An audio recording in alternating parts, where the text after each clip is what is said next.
Hey everyone, SilverContrail here, today with another Article Aftermath video, this time on citing for Inzektors.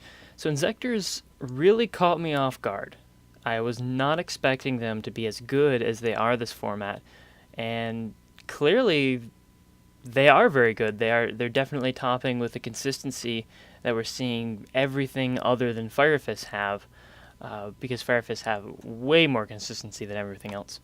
They're definitely the deck to beat right now. But Inzektors are right up there with all the top decks, stuff like Prophecy, stuff like uh, stuff like Bujin and Constellar, where it appears at Mermail, Karakuri, Girgia, Madolche, and everything. And I'm missing out on a couple of them because I can't think of them for whatever reason. Uh, but anyways, stuff like Harpies too. I mean, they're definitely right there, and in fact, I'd say they're one of the better decks in terms of how they're performing. On the other hand, they are a very, very, very, very, very easy strategy to side deck against. Shadow Imprisoning Mirror absolutely destroys this matchup, and it's just the complete lack of that card being played is very surprising. It's something that I have talked to some people about, and we've kind of discussed how this deck is doing good because people aren't siding for it, and that's something we've seen in the past, where decks will do really good because people are siding for them, and decks will do really bad because people aren't siding for them. Constellars, yeah. Heretics and Bujin aren't doing really that well, despite being really good decks, because everybody's siding Light Imprisoning Mirror. Everybody is. I can't even. If you go through like the most sided cards, Shadow Imprisoning Mirror is gonna pop up a whole lot of times. Or excuse me, Light Imprisoning Mirror. Shadow Imprisoning Mirror isn't, and that's what's really strange. Despite there being this really powerful matchup, that's gonna cause you a lot of problems if you're not siding for it. And I think really people don't expect to play against Inzektors. So I made this article kind of for two reasons. One, to kind of get out there that this is a matchup you probably want to side for. Don't let it catch you off guard. And two, here are some options you can side for. Maybe you can find something that's got a lot of utility for your specific deck. But anyways, yeah, so let's talk about some of the comments. What was it? Talk about DD Crow a little bit. This is an interesting card because I see this backfire a lot. Where you'll Crow, they'll make Levier, they'll do more things. It's not. It's definitely. It's got its applications and it doesn't have its applications. And I always think, what would you rather have? Would you rather have a DD Crow or an Effect Failure?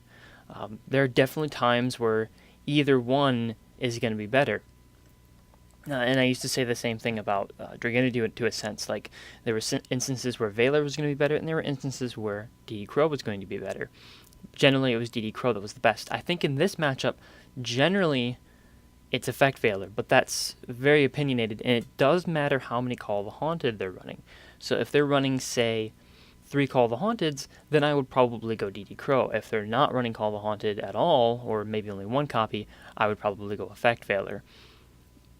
Because you do want to negate their cards before they have the opportunity to quickly make the Levier.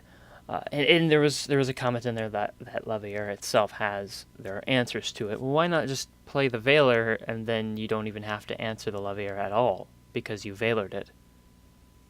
That's an option. Rather than use up 2 cards to stop the same thing. And also, it's difficult with the different builds that are out there. The Verdant Sanctuary builds, the Insect Imitation builds, the more pure builds that are running stuff like Duality and Upstarts and Reckless Greeds. Those builds all require a little bit of a different siding strategy. What did we talk about? There were a couple of mistakes pointed out. I said Banisher was stronger. I meant to say it's as strong as. I don't know why I said that. And I guess I mentioned that Fire Fists, the DNA Surgery was a good side deck against Fire Fists, and it's not particularly exciting. It does stuff. Like, don't get me wrong, it definitely does stuff, but it's not something I really want to, focus on. I mean, it does stop a lot of their cards and it stops their Xyz plays, but like I probably wouldn't side it against them. But I sort of mentioned it in the case that I was trying to talk about Bujin, and I kind of had accidentally thrown, Fire Fists in there.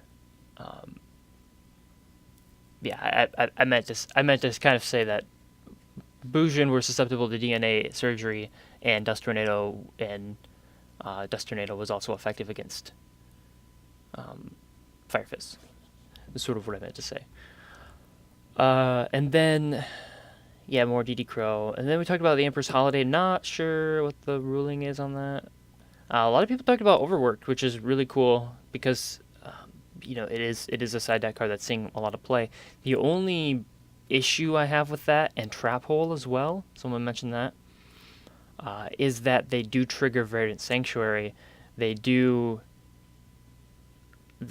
necessarily do anything, and they immediately set up Call the Haunted plays because you're destroying their cards, and they'll go, okay, well, Call the Haunted the back. And then, yeah, again, Verdant Sanctuary is a problem. Like, you don't really want to overwork their monsters or trap hole their monsters because they're just going to get another one, and you just minus now. So I have an issue with that one. And yeah, but there's definitely other options out there, although I'm not tempted to run things like, yeah, not really a fan of those other cards that were mentioned.